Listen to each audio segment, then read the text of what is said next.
사도행전 강의 네 번째 시간인데요. 오순절 성령 강림전에 있었던 일을 아십니까? 라는 제목으로 함께 은혜를 나누겠습니다. 미국의 켄터키주라는 곳이 있는데요. 거기에 총 재학생 수가 2,000명 정도가 되지 않는 에즈버리 대학이라는 곳이 있습니다. 영국 선교사이자 미국 감리교 초대 감독이었던 프란시스 에즈버리라는 분이 1890년에 세운 학교입니다. 2023년 2월에, 작년 2월이죠. 2월 8일에 유례 없이 10일 넘게 계속되는 부흥의 역사가 있었습니다. 평범한 정기 학생들 수요 채플 예배입니다. 학생들이 의무적으로 드리는 예배 시간이었는데요.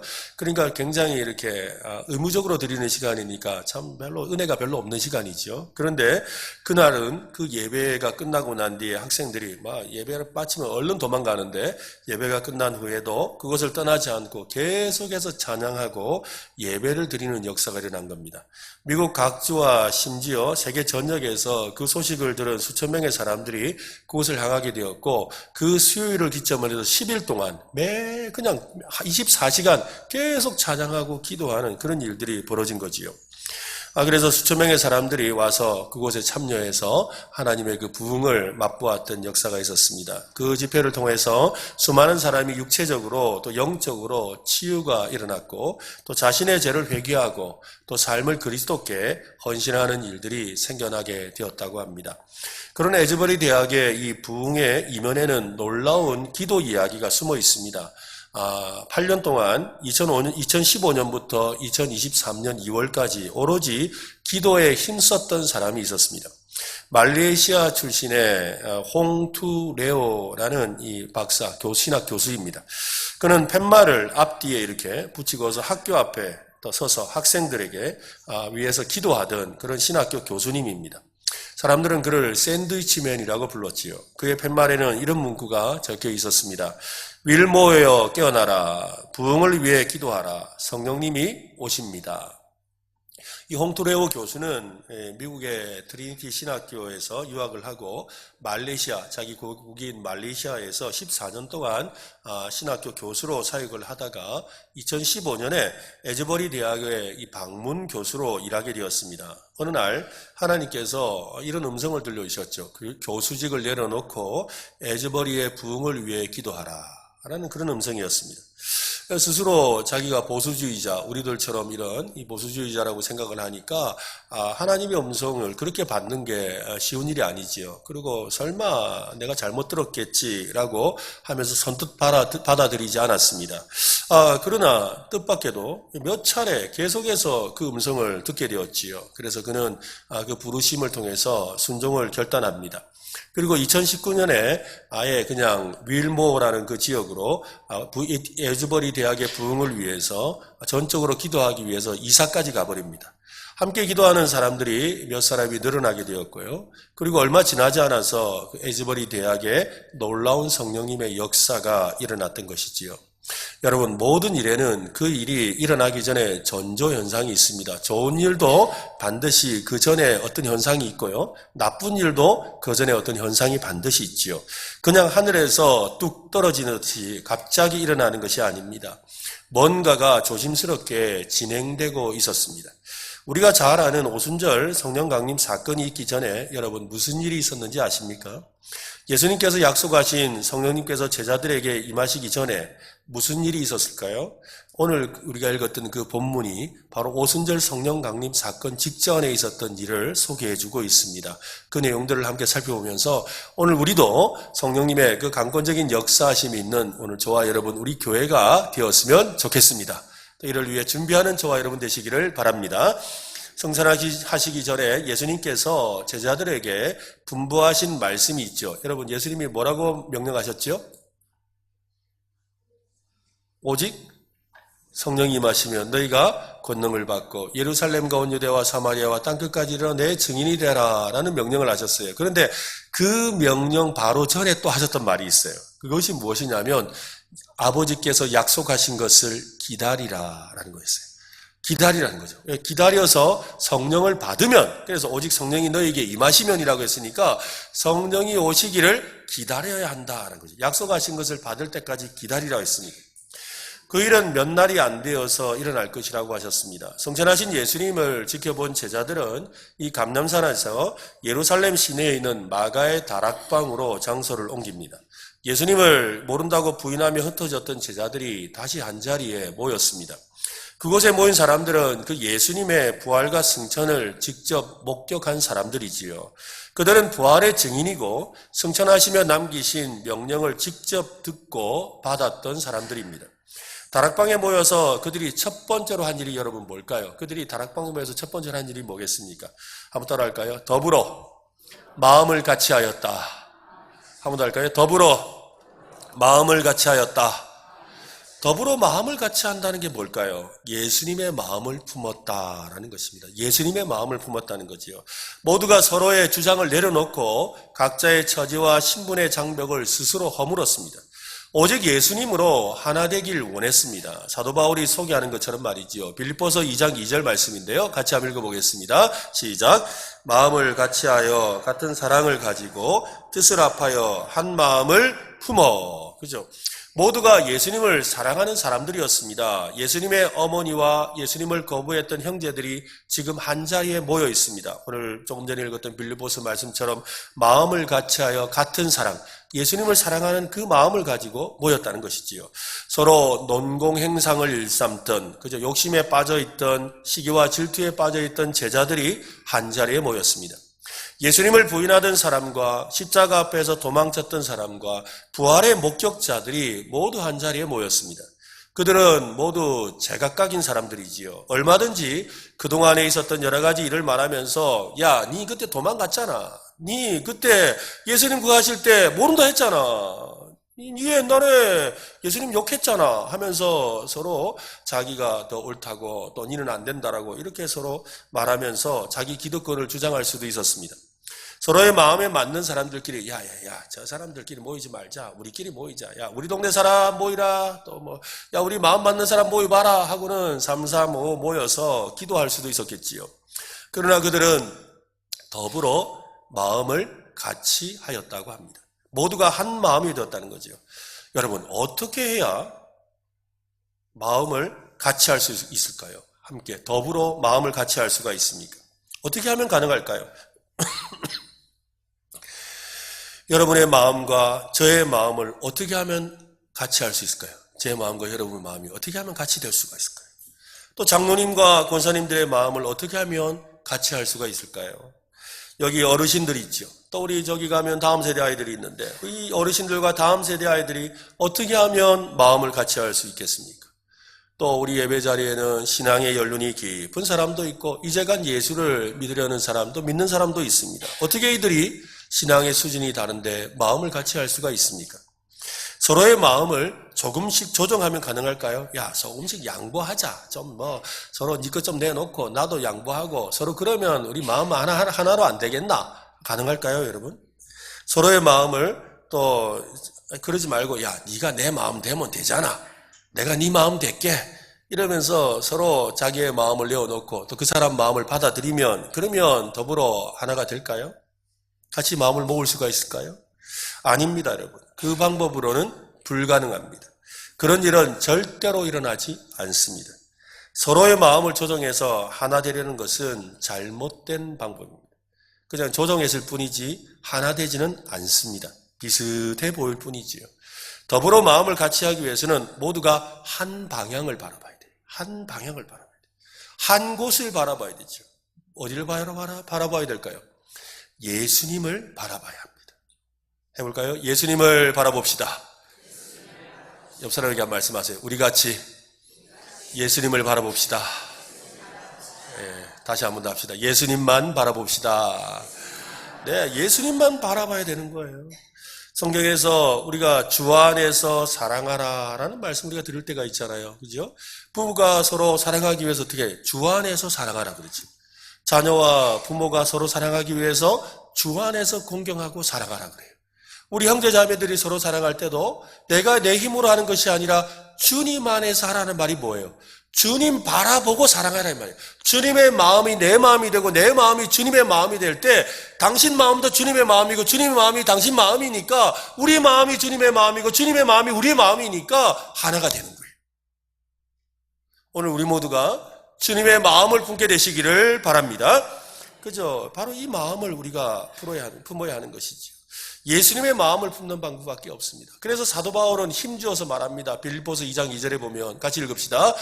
너희 안에 이 마음을 품으라. 곧 그리스도 예수의 마음이니. 그죠? 예수님의 마음을 품어야 되는 거예요. 예수님의 마음을 품어야 되죠. 오늘 우리 은혜로 교회가 예수님의 마음을 품는 교회가 되었으면 좋겠습니다. 예수님의 마음을 품어야 합니다. 신앙을 가진 사람이라면 누구나 예수님의 마음을 품고 싶어 하지요. 진심으로 예수님의 마음을 품으면 믿음의 사람들과 더불어 마음을 같이 할 수 있게 되는 것입니다. 여러분, 임영웅이 누군지 아시죠? 임영웅. 트로트 가수. 그죠? 네. 아마 좋아하는 분들 여기 팬들 좀 있을 것 같은데. 네. 혹시 콘서트 갔다 오신 분 있습니까? 네. 콘서트 입장권을 보니까 꽤 비싸더라고요. 뭐 한 15만 원, 20만 원 사이 그 정도 하던데. 와, 대단해요. 한번 보러 가는데. 근데 이 임영웅 팬들이 그냥 이렇게 트로트 좋아하는 어른들만 있는 줄 알았더니 보니까 젊은 사람들도 꽤 좋아한답니다. 연령이나 직업이나 뭐 지역이나 신분을 초월하지요. 언젠가 한번 그 콘서트장에 가본 적이 있습니다. 들어가지는 못하고 입구에서 사람들 모여있는 걸 봤는데, 와, 콘서트 하기 4시간 전부터 모여가지고요, 막 줄을 서가지고 같이 연습들을 하고 막 별일을 다 하더라고요. 막 그러면서 아예 도시락 싸와가지고 도시락 먹어가면서 기다리고 있더라고요. 몇 시간 전부터. 근데 어떤 한 젊은 친구가 어렵지 않게, 어렵게 콘서트 티켓을 하나를 구하게 된 거예요. 그래서 임영웅 콘서트를 가게 됐어요. 팬도 아닌데 콘서트 티켓을 구해서 이렇게 가게 되었어요. 가서는 이게 기다리는데 콘서트를 기다리고 있는데 옆에서 보니까 이 젊은 친구가 와 있으니까 막 주변에 어르신들이 그래요. 아이고 이 젊은 친구가 왔다면서 잘 왔다고 그래 뭐 임영웅이 좋아하나 그러니까 그냥 얘가 시큰둥해요. 그런데 아이고 잘 왔다 하면서 막 간식을 막 주는 거예요. 그리고는 또 제 팬들이 보면 뭐 부채고 뭐고 뭐 또 뭐 소리 나는 희한한 것들 갖고 있거든요. 또 뭐 조명 같은 것도 가지고 있는데 그것도 니 없지 하면서 막 주는 거예요. 그래서 뭐 그냥 얼떨결에 받았어요. 그리고 콘서트장에 딱 들어가는데 보니까 자기만 사람들이 전부 다 하늘색 옷을 다 입고 있어요. 그러니까 뭐 한 10,000명이 다 하늘색 옷을 입고 있는데 얘만 이상한 옷을 입고 있는 거예요. 딴 옷을 입고 있는 거예요. 그러니까 옆에 있는 어떤 아저씨가 야야 니 옷이 없네. 그러고는 옷을 하나 주는 거예요. 그래서 또 그 사람 옷도 입었어요. 그렇게 하면서 와서 사람들이 하나 되어가지고 막 그렇게 막 열광하는 그 모습을 보고서 야 진짜 대단하다 하면서 그 이야기를 전해주더라고요. 여러분 임영웅이 편이 되니까 서로 만난 적도 없고 말을 섞어본 적도 없는 사람들이 다 하나가 되어 있는 거예요. 뭐 젊은 사람이나 어른이나 다 임영웅이 보고 와가지고 다 하나 되어가지고 저렇게 한 마음이 되어 있는 거지요. 임영웅이 팬이라면 모두 하나라는 생각을 하는 거예요. 야, 네 팬이가 나도 팬이다. 그럼 우리 하나다. 이렇게 생각하는 거예요. 여러분 임영웅이보다 더 대단한 분이 우리 예수님이십니다. 그죠? 예수님이세요. 그의 예수님이라면 우리 예수님으로 하나 된 거 아닙니까? 그죠? 맞지요? 맞습니까? 한번 합시다. 예수님 때문에 당신을 사랑합니다. 옆 사람 보고 예수님 때문에 당신을 사랑합니다. 한번 더 합시다. 예수님 때문에 우리는 하나입니다. 예, 맞아요. 우리는 예수님 때문에 이렇게 모여 있는 거예요. 예수님 때문에 한마음 되어 있는 줄로 믿으시기를 바랍니다. 그렇습니다. 임영웅이와 비교조차 할 수 없는 분이 바로 예수 그리스도예요. 그의 제자들이 지금 120명이 다락방에 모여 있습니다. 흔히 초대교회 시작을 오순절 성령 강림 사건이 일어난 뒤라고 생각하는데요. 아닙니다, 여러분. 이미 교회는 시작되었습니다. 마가의 다락방에 모여있는 120명의 사람들과 함께 이미 시작된 것이지요. 그들 가운데 성찬하신 예수님이 이미 함께하고 계시지요. 우리 지난 시간에 예수님이 성찬하셔서 3가지를 하신다 했잖아요. 그죠? 뭐예요? 앉아 계시고, 서 계시고, 또 거니신다. 그죠? 앉아 계시고, 서 계시고, 거니신다. 지금 이 120명이 모여있는 그들 사이를 앉아 계시고, 또 그 사이에 서 계시고, 그들을 함께 거니시고 계시는 거죠. 그 예수님이 오늘 지금 이 자리에서도 그렇게 역사하시는 줄로 믿으시기를 바랍니다. 그래서 하나가 되는 거예요. 그래서 하나가 되고. 언제나 하나님의 놀라운 역사의 시작은 모두가 한 마음과 한 뜻을 품는 데서 시작합니다. 각자의 생각과 견해와 주장과 마음과 감정을 내려놓고 한 분 예수님만을 바라보기 시작할 때 하나님의 일이 시작되는 거예요. 나의 마음을 그분의 마음에 맞추기 시작할 때 놀라운 하나님의 일이 시작되는 거예요. 그분의 마음이 우리의 마음에 맞춰지는 게 아닙니다. 우리가 그분의 마음에 맞추는 거죠. 예수님께 우리의 마음을 맞추시기를 바랍니다. 주님의 마음은 영혼을 구원하는 것에 있습니다. 세상을 구원하는 증인의 삶에 있지요. 한 마음으로 모여 기도하기를 원하십니다. 더불어 하나 되려면 그렇습니다, 여러분. 우리가 함께 모여 기도할 때 우리는 하나가 되는 줄로 믿으시기를 바랍니다. 여러분, 그래서 여러분 새벽 기도 좀 나오세요. 요즘 날씨도 이제 좋고 또 선선하고 또 아침에 일찍 해도 뜨고 해서 나올만 하잖아요. 여러분 새벽 기도 나오셔서 함께 기도하는 여러분 되셨으면 좋겠어요. 우리 하나님께서 우리 교회를 통해 일하기를 지금 기뻐하시는데 우리를 준비되기를 원하세요. 또 여러분 금요 기도에도 좀 나오시길 바랍니다. 지난 금요일부터 엘리야 말씀을 나누고 있는데요. 지난 금요일에 말씀 끝나고 찬양하고 기도하는데 얼마나 뜨겁던지 불을 내려주소서 하는 정말 불이 많은 것 같았어요. 여러분 정말로 그런 역사가 우리 가운데 임하고 있습니다. 여러분 기도의 자리에 나와서 모두가 한 마음으로 마음을 모으고 주님의 은혜를 기다리는 저와 여러분 되시기를 바랍니다. 중국 선교사로 있던 이 캐나다의 선교사 스티븐 고포프라는 분이 있습니다. 이분은 1907년 그 어간에 중국 선교사였는데요. 그때 이 조선, 우리 한국이 아니고 조선이죠. 그때는 조선을 방문했습니다. 방문했다가 1907년에 있었던 평양 대붕을 목격했지요. 자신이 목격한 것을 이 고국에 있는 이 교인들에게 소식을 전한다고 편지를 보냈습니다. 그 내용을 좀 한번 들려드릴게요. 한번 들어보십시오. 조선에 일어난 부흥운동이 나에게는 너무나 많은 영향을 미쳤기 때문에 그것에 관하여 쓰고자 합니다. 한국의 신자들이 이루어놓은 일과 그들의 희생을 생각할 때 나는 내가 주를 위해 얼마나 한 일이 없는가를 생각하고 부끄러움을 금할 수 없습니다. 중국의 신자들도 이 이야기를 하면 동의하고 눈물을 흘리는 것을 자주 봅니다. 당신도 조선에서 일어난 복음의 승리에 대한 이 이야기를 정직하게 듣는다면 틀림없이 부끄러움을 느끼고 가난한 마음이 될 것입니다. 조선의 부흥은 1906년 9월 서울에서 열린 한 선교사 회합에서 태동되었습니다. 이 평양 대부흥은 1907년 1월에 평양에서 있었거든요. 근데 이분의 표현으로는 그러니까 평양 대부흥의 시작은 바로 1906년 그 전해 9월에 시작되었다는 거죠. 그러니까 한 4개월 전에 이미 시작하고 있었다는 거예요. 사실 조선은 1903년부터 중국이나 일본 등 다른 국가에 비해 전도의 열매가 훨씬 많은 편이어서 조선에서 이렇게 복음 전도가 잘 되었다는 겁니다. 그래서 선교사님들이 어느 정도 만족하고 있었습니다. 그래서 더 이상의 그런 전도를 통한 하나님의 축복을 기대하지 않고 있었습니다. 그러니까 우리는 이번에 너무 선교를 너무 잘하는 것 같아. 중국하고 일본하고 비교해봐도 우리 너무 잘하는 것 같아 하면서 좀 안위에 있었다는 거죠. 그러던 중에 미국에서 온 하워드 박사가 당시 인도 카시아 힐에서 일어나고 있는 놀라운 부흥에 대해서 말해 주었습니다. 그때 선교사들의 눈이 열렸고 마음이 가난해지게 되었습니다. 그 중에서도 특히 평양에 거주하는 장로교와 감리교 소속 20여 명의 선교사들은 조선에서도 카시아 힐에 임한 축복이 임할 때까지 정오에 모여 같이 기도하기로 작정했습니다. 그 소식을 듣고 아이고 좋아라 하고 끝나지 않고 그들이 모여서 우리도 부흥을 맛보도록 기도하자라고 그렇게 결심하고 낮 12시에 모였다는 거예요. 그래서 그렇게 9월 중순부터 시작된 이 기도회가 한 달이 지나도록 특별한 역사가 일어나지 않았습니다. 그들 중에 한 사람은 너무 많은 시간을 기도에 소모하고 있다면서 선교사에 가기도 바쁜데 이렇게 시간을 낭비하는 건 좀 아깝습니다 라고 하면서 연합기도회를 중단하고 각자 집에서 알아서 기도하자고 그렇게 제안을 했습니다. 하지만 대다수는 기도회를 계속하기로 결심했습니다. 그들은 주님께서 인도에서 허락하신 것을 평양에서도 허락할 것이라고 굳게 믿었습니다. 그들은 오히려 더 많은 시간을 기도하기로 했습니다. 한 달 했더니 잘 안 되는 거예요. 그래서 1시간 갖고 안 되겠구나 라고 하고는 정오에서 오후 4시까지 그러니까 4시간 동안 기도하기로 했고 원하는 사람은 자유롭게 더 기도해도 좋다고 했습니다. 4개월 동안 그들은 계속해서 기도했고 기도 외에는 별로 하는 일이 없었습니다. 그들은 장로교 또 감리교를 잊어버리고 주 예수 그리스도 안에서 모두가 하나됨을 인식하고 있었습니다. 그것은 무릎으로 인한 참된 교회 연합이었다. 기도를 통해 하나가 되어 있었다는 거죠. 하나님은 지극히 영화롭게 하는 것이었습니다. 1907년 정월 1월, 그죠? 드디어 4개월간의 기도가 끝나는 마지막 주간이 되었습니다.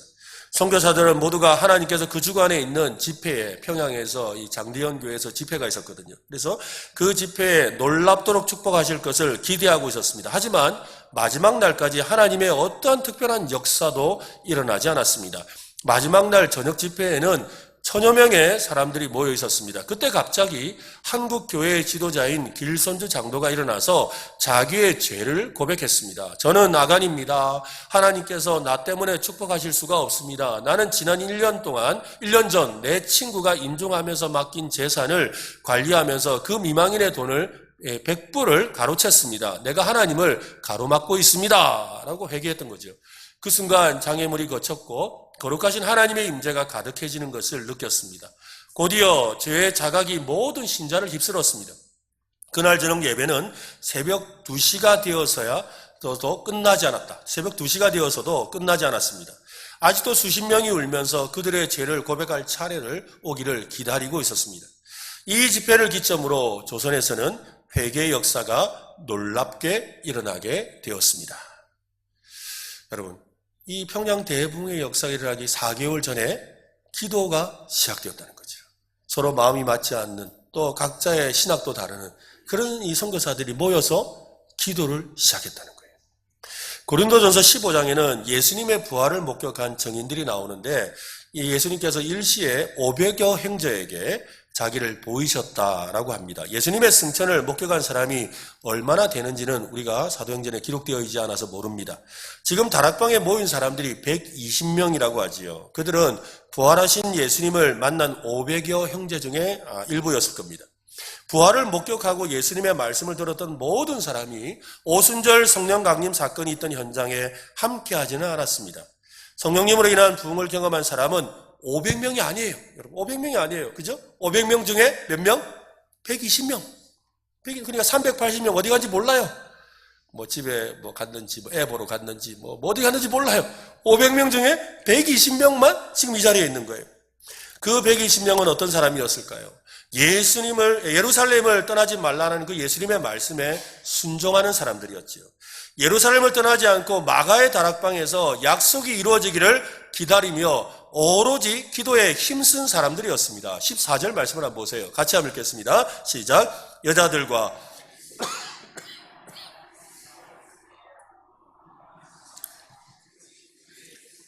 같이 한번 읽겠습니다.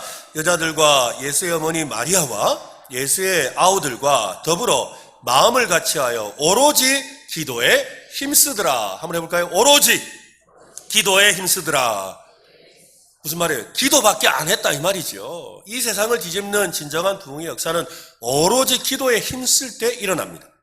영적인 세계의 일은 모두 기도를 통해 시작됩니다. 오로지 기도에 힘쓸 때 모든 영적인 역사가 일어나요. 간절한 소원이 이루어지는 거 오로지 기도해야 되는 거예요. 뭐 기도 좀 하다 말면 안 돼요, 여러분. 하나님은 내 기도 응답 안 한다. 응답 안 하는 게 아니고 오로지 기도를 안 한 거예요. 오로지 기도하시길 바랍니다. 오로지 뜻을 아시죠? 아시죠? 오로지 기도해야 되는 거예요. 전도의 문이 왜 안 열릴까요? 오로지 기도 안 해서 그런 거예요. 성령 충만도, 귀신이 쫓겨나는 것도, 병이 낫는 것도, 막힌 문이 열리는 것도, 형통한 삶이 시작되는 것도, 교회가 부흥하고 성장하는 것도 오로지 기도에 힘쓸 때 시작됩니다. 함께 모여 기도하는 일은 그때나 또 오늘이나 그때 당시 제자들이나 오늘 우리에게나 쉬운 일이 아니죠. 그때나 지금이나 각자의 형편과 처지가 있습니다. 약속하신 몇 날이 언제인지 그들은 몰랐습니다. 모두가 간절하게 오로지 기도할 그때가 바로 약속하신 성령님이 오시는 때라고 믿었을 뿐이지요. 하루를 기도해도 안 되고 이틀을 기도해도 안 되고 아무리 없고 또 사흘을 기도해도 아무리 없을 때 우리도 마음이 흔들려요. 그렇지 않습니까? 뭐 이만큼 기도했는데 하나님 응답이 없네. 아닌가? 이거 참 나는 안 되나 보다. 그런 마음이 우리 속에 찾아오잖아요. 그럴 때 있단 말이죠. 그런데 여러분 120명이 오로지 한 마음으로 120명이 오로지 한 마음으로 중간에 빠지는 사람도 없이 120명이 오로지 한 마음으로 기도에 힘썼어요. 마음이 하나 되어 간절히 기도할 때 약속하신 하나님의 부흥이, 성령의 역사가 일어났습니다. 이것은 하나님이 일하시는 방법이에요. 오로지 마음을 같이하여 기도할 때 역사하십니다. 우리 모두 기도할 제목이 많지요. 우리 주변에 기도가 필요한 사람들이 많이 있지 않습니까? 기도를 통해 하나님의 은혜를 입어야 합니다. 은혜의 다락방으로 올라가는 그 120명의 성도가 되시기를 바랍니다. 새벽 기도를 통해서 여러분 하나님 만나시길 바랍니다. 금요 기도에 오셔서 오로지 하나님 앞에 기도하는 오늘 저와 여러분 되었으면 좋겠습니다. 자신을 위해, 가족을 위해, 미래를 위해, 교회를 위해, 하나님 나라와 영광을 위해 기도할 것이 얼마나 많이 있습니까? 무엇보다 기도하며 기다리는 주님의 말씀에 순종해야 합니다. 여러분 한번 손 들어보세요. 나 기도할 제목 없는데요. 손 들기 부끄러우면 고개라도 끄덕이세요. 아무도 없잖아요. 다 기도할 제목이 있어요. 하나님이 우리 은혜로 교회를 통해 지금 일하고 계시는데 그 놀라운 역사, 그 현장에 함께하는 오로지 기도에 힘쓰는 우리 120명 그 성도들, 그들이 오늘 이 2부 예배에 나온 여러분 되시기를 예수님의 이름으로 축원합니다. 더불어 모여 오로지 기도에 힘쓰고 있던 120명의 사람들은 갑작스러운 어떤 결정을 내립니다. 그 시작은 베드로의 제안이었습니다. 모두가 기도에 힘쓰는 중에 성령님께서 그들의 마음을 움직이셨지요. 가룟 유다의 배반과 죽음으로 비어있는 자리를 채우라는 것이었습니다. 누구도 생각하고 싶지 않은 사람이 가룟 유다죠. 저 가룟 유다 말도 하지 마라. 지금 은혜 받고 있는데 어디 그런 이야기를 자꾸 내놓. 하지 마라 이러면서 서로 마음에 그죠? 그런 마음이 있었단 말이죠. 근데 특히나 지금처럼 간절히 성령님의 은혜를 구하고 있는 자리에서는 더욱 그렇지. 불과 한 달이 조금 지난 기억에도 생생한 일이에요. 시간 얼마 안 지났어요. 너무나도 가슴 아픈 이야기고 수치스럽고 충격스러운 이야기죠. 베드로가 가룟 유다의 죽음에 관해서 장황하게 이야기를 해요. 너무나 이렇게 비참한 이야기라서 저도 입에 안 담으려고 내용을 자세히 말 안 합니다. 지금 장황하게 이야기를 해요. 근데 이렇게 장황하게 말하는 이유가 있다는 거죠. 가룟 유다 때문이 아니라 가룟 유다로 인해 비어있는 자리 때문입니다. 가룟 유다의 죽음은 성경에 예언하신 대로 이루어진 겁니다. 그처럼 빈자리를 채우는 것도 성경의 예언을 따라 실행되어야 한다고 하지요. 17절 말씀을 한번 보세요. 같이 한번 읽어봅시다. 17절 시작. 이 사람은 본래 우리 수 가운데 참여하여 이 직무의 한 부분을 맡았던 자라. 가룟 유다가 그랬다는 거예요. 그래서 이 사람에 대해서 이야기를 하고 나서 21절과 22절에 보면 이러함으로 요한의 세례로부터 우리 가운데서 올려져 가신 날까지, 즉 예수님이 공생애를 시작하신 요한의 세례를 받던 때부터 승천하신 날까지 주 예수께서 우리 가운데 출입하실 때 항상 우리와 함께 다니던 사람 중에, 즉 예수님과 함께 늘 다녔던 그 사람 중에 하나를 세워, 예수님과 늘 함께 다녔던 사람이 12제자만 있는 게 아니에요. 70인의 제자도 있고요. 그죠? 또 지금 120명이라는 많은 사람도 있잖아요. 그 중에 하나를 세워 우리와 더불어 예수께서 부활하심을 증언할 사람이 되게 하리라 하거늘. 가룟 유다가 버린 사도직을 대신할 한 사람을 세워서 12명이라는 숫자를 채우려고 하는 거죠. 그런데 여러분, 왜 12명일까요? 왜 굳이 그냥 11명 하면 안 될까요? 그렇잖아요. 한 명 빠져도 그냥 11명 하면 되잖아요. 근데 왜 굳이 12명을 채우려고 할까요? 그것도 이 성령 강림 사건이 있기 전에 이 일을, 기도를 열심히 하다가 우리 같이 막 뜨겁게 기도하다가 갑자기 베드로가 잠깐만요. 그리고는 한 명 채워야 되는데요. 지금 이러고 있는 거예요. 왜 그 말을 하냐는 거죠. 12명을 세우는 일과 약속하신 성령님을 기다리는 것에 어떤 연관이 있겠습니까? 성경에서는 12이라는 숫자는 완전수입니다. 완전한 숫자. 저 12는 이 이스라엘 지파가 몇 지파죠? 12지파. 그래서 12지파라는 것은 세상의 모든 것을 통칭하는 숫자예요. 그러니까 모두란 뜻이에요. 그래서 하나님의 백성을 가리키는 숫자가 12입니다. 요한계시록에서 그래서 14만 4천 명이 나오잖아요. 그죠? 14만 4천이 뭐예요? 12 곱하기 12가 144. 그러니까 뭐예요? 이 세상에 있는 완전하고 완전한 구원받기로 하는 모든 백성을 말하는 것이지요. 12는 그러니까 영적 이스라엘을 상징합니다. 그러니까 12명의 제자를 세우신 것도 뭐예요? 영적인 그런 이스라엘 백성들을 새롭게 세워가는 일을 하겠다는 뜻이지요. 근데 12에서 하나가 부족하면 완전하지 않지요. 여러분, 연필이 그 한 통에 몇 자루 들었습니까? 몇 자루? 12자루. 그죠? 그래서 우리 한타스라 그러잖아요. 그죠? 이 한타스란 말이 이제 표준 말은 타랍니다. 타. 영어로는 더전인데요. 이 한타. 근데 그렇잖아요. 하나가 빠지면 한타스가 안 돼요. 그죠? 하나가 빠지면 한타스가 안 된다고. 반드시 12이 채워져야 한타스가 되는 거예요. 온전한 한 덩어리가 되는 거죠. 바로 그렇다는 거예요. 가룟 유다를 대신해서 한 사람을 채워 완전해지려고 하는 거예요. 왜 완전해지려고 할까요? 예수님께서 맡기신 직무를 수행하기 위해서 온전한 공동체로 준비하라는 거예요. 왜냐하면 지금 성령님께서 이 120명이 모여있는 예수님의 그 제자들의 그 공동체에 지금 성령이 임하실 거잖아요. 임하실 건데 지금 이가 빠져 있는 거예요. 이가 빠져 있어요. 12라는 제자를 통해서 그릇을 만들어 놨는데 그 그릇에 이가 하나 빠져 있는 거예요. 그럼 여러분 한번 생각해. 이 컵에 이렇게 있는데 이 컵이 지금 12개 조각이 있는데 여기에 이렇게 하나가 이렇게 빠져 있단 말이에요. 이렇게 하나가 빠져 있어요. 그러면 물이 채워질까요? 안 채워져요. 채울 수가 없죠. 그래서 베드로가 주님의 마음을 가지고 또 성령님 인도하심을 따라 그 하나를 채우려고 하는 거예요. 그래야 온전한 그릇이 되어서 이곳에 성령님의 은혜가 담기게 될 것이기 때문에. 그래서 오순절 성령 강림 사건 바로 직전에 이 이야기를 하고 있는 거예요. 베드로의 제안에 모두가 찬성합니다. 왜? 그들은 모두 예수님으로 하나 되어 있기 때문이지요. 이미 기도를 통해 그들은 예수님의 마음을 품고 있습니다. 두 사람이 추천되었습니다. 바사바라고도 하고 또 별명은 유수도라고 하는 요셉과 이 마띠아입니다. 요셉에 대해서는 뭐 설명이 좀 길지요. 뭐 바사바 또 유수도라는 이름도 있어요. 그런데 마띠아에 대해서는 설명이 없어요. 그래서 어떤 분들은 이 마띠아는 이름도 없는 사람을 하나님이 세웠다. 그래서 약한 자를 들어 쓰신다. 그리고 실제로 뭐 마띠아가 사역한 일에 대해서는 성경에 안 나온다. 뭐 이렇게 이야기를 하는데요. 그것은 우리의 생각입니다. 왜냐하면 이 마띠아라는 사람에 대해서 설명이 없는 이유는 무엇이냐면 그때 당시에 유명인사거든요. 이게 12사도 중에 한 사람이기 때문에 마띠아라고만 말해도 다 알아들어요. 누군지를. 다 알아듣는다고요. 그런데 이 요셉이라는 사람에 대해서는 누군지 잘 모르는 거예요. 그래서 누가복음과 사도행전을 읽고 있는 사람들이 알아들을 수 있도록 그래서 바사바, 유스도라는 이름을 통해서 그 사람이가 하고 알도록 요셉이라는 말을 쓰는 거예요. 그래서 이 설명을 좀 길게 한 거죠. 어찌되었건, 그죠? 이 일을 통해서 마띠아라는 사람을 세웠어요. 이 마띠아라는 사람이 어떤 사람인지 우린 잘 몰라요. 또 그 사람이 앞으로 어떤 일을 했는지도 잘 모르죠. 그러나 주님이 세우신 건 분명하죠. 예수님이 보실 때 마띠아가 가장 합당한 사람이라고 판단했다라는 것입니다.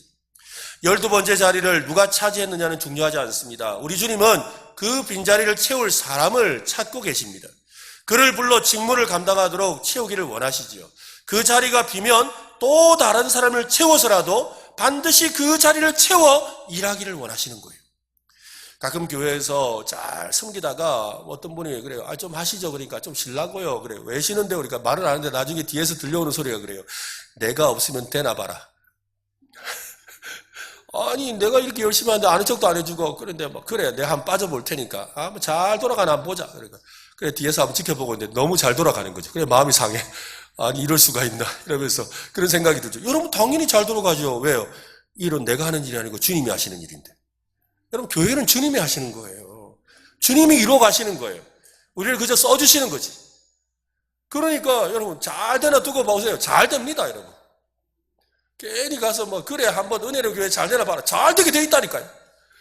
뭐 아이고 셀 모임 잘 되나 보자. 잘 됩니다 여러분. 아이고 전도회 그래 내가 안 나간다 한번 보자. 너희 잘하는가? 잘합니다 여러분. 왜 잘한다고요? 주님이 함께 하시니까. 주님이 함께 하십니다. 그래서 잘 되는 거 보면 마음이 참 복잡하지요. 막 감정이 이런 마음 저런 마음이 듭니다. 주님의 일은 주님이 이루시기 때문입니다. 주님이 원하시는 사람은 그래서 유능한 사람이 아니에요. 그 직무를 이름도 없이 빛도 없이 겸손하게 성실하게 감당할 사람을 주님은 찾고 계시지요. 영광스러운 봉사의 자리에 섬길 마띠아를 찾고 계신다는 거예요. 오늘 저와 여러분이 다 그런 마띠아가 되었으면 좋겠습니다. 오늘 우리에게도 성령님의 역사와 부흥을 위해 마띠아가 필요합니다. 가룟 유다가 버리고 간 그 직무를 대신할 마띠아가 필요하지요. 교회를 둘러보면 우리 코로나 이후에 곳곳에 봉사와 섬김을 위한 직무의 자리가 많이 비어 있어요. 기도의 자리가 비어 있습니다. 전도의 자리가 비어 있습니다. 사랑의 자리가 비어 있지요. 봉사의 자리도 비어 있습니다. 주일학교 교사 자리가 비어 있어요. 찬양대 자리도 비어 있어요. 차량 봉사와 주차 봉사의 자리도 비어 있어요. 교회 영상을 만들고 홍보하는 자리도 비어 있어요. 여러분, 마띠아가 되어 주시기를 바랍니다. 그래서 여러분, 마띠아가 되어서 그 빈자리가 채워져야 성령님의 역사가 일어난다 이 말이에요. 주님과 함께하던 사람 가운데 하나였던 마띠아는 승천하신 예수님을 목격하고 증언하고 동력하는 영광을 누렸습니다. 오순절 성령 강림의 역사를 위한 핵심 인물이 되었지요. 그죠? 마띠아가 없었으면 성령 강림 안 하는 거예요. 죄송한 이야기입니다만, 그죠? 그냥 생각해보면 그렇다는 거예요. 또 이래 말했는데 하면 안 되는데 어찌됐건 그런 거죠. 어쨌건 마띠아가 있음으로 말미암아 채워졌잖아요. 마띠아가 채워줌으로 말미암아 성령님이 역사하시고 마띠아가 채워줌으로 말미암아 성령의 불이 붙었어요. 성도라면 누구나 성경에 나오는 오순절 성령 강림의 특별한 역사의 현장에 참여하고 싶은 마음이 있습니다. 또 이런저런 부흥의 현장에 함께하고 싶은 마음도 있지요. 그런 마음이 막연한 호기심이든 간절함이든 누구나 그 마음이 있습니다. 저도 성령님의 특별한 은혜를 다시 경험하고 싶은 간절함이 있습니다. 저는 하나님께서 은혜를 주셔서 이 참 부흥의 여러 현장들을 직접 참여하는 그런 은혜들을 참 많이 경험했고 또 성령님의 강권적인 역사들을 저도 많이 경험했습니다. 그런데 그때를 다시 경험하고 싶은 마음이 있어요. 그때 그 은혜를 다시 안 주시나? 그때 주셨던 그 은혜를 다시 주시지 않을까라는 그 마음에 그런 간절함이 있어요. 저는 특별히 우리 은혜로 교회에서 사역하는 동안 그 역사를 주실 거라고 저는 믿고 있습니다. 역사하실 줄로 믿습니다. 반드시 역사하세요. 저는 그 믿음을 갖고 기도하고 있고 반드시 역사하실 거예요. 그 역사의 주인공이 여러분이 될 겁니다. 여러분, 빈자리가 채워져야 돼요. 마띠아가 채워야 할 그 마띠아가 필요해요. 우리 모두 용기를 내면 좋겠어요. 다락방에 모인 그 120명 가운데 하나가 되면 좋겠습니다. 12사도의 빈자리를 채우는 마띠아가 되시기를 바랍니다. 그 영광스러운 현장에 참여하면 좋겠습니다. 그 일을 지켜보는 구경꾼이 아니라 후회하며 아쉬워하는 그 구경꾼이 아니라 기도의 자리에 나와서 섬김의 자리에 나와서 성령님의 역사를 보고 하나님의 영광을 보고 예수 이름의 능력을 경험하는 성도 되시기를 예수님의 이름으로 축원합니다.